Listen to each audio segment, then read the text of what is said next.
BNP চেয়ারপারসনের ভারপ্রাপ্ত chairman Tarique Rahman ঘোষিত ৩১ দফা কর্মসূচি বাস্তবায়ন নিয়ে বাগেরহাটের মোড়েলগঞ্জে মতবিনিময় সভা অনুষ্ঠিত হয়েছে। রাজনৈতিক অঙ্গনে আলোচিত এই কর্মসূচি বাস্তবায়নে দলীয় নেতাকর্মীদের ঐক্যবদ্ধ সক্রিয় হওয়ার আহ্বান জানানো হয়।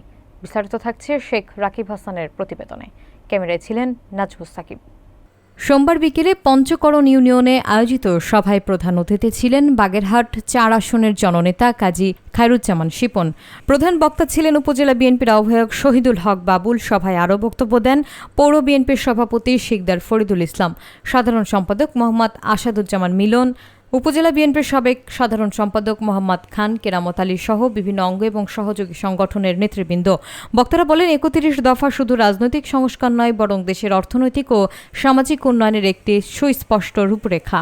দুর্নীতি দমন, সুশাসন প্রতিষ্ঠা, কর্মসংস্থান সৃষ্টি এবং মৌলিক অধিকার নিশ্চিতের মাধ্যমে সমৃদ্ধ বাংলাদেশ গড়ে তোলা সম্ভব। সভা শেষে উপস্থিত নেতাকর্মীরা ৩১ দফা বাস্তবায়নে ঐক্যবদ্ধ থাকার শপথ নেন। ইনশাআল্লাহ আগামী দিনে আরো বড় উন্নয়নের রাজনীতি উন্নতি হবে এবং আপনাদের পাশে রাসূলুল ইসলাম এবং শহীদুল বাবু থাকবে।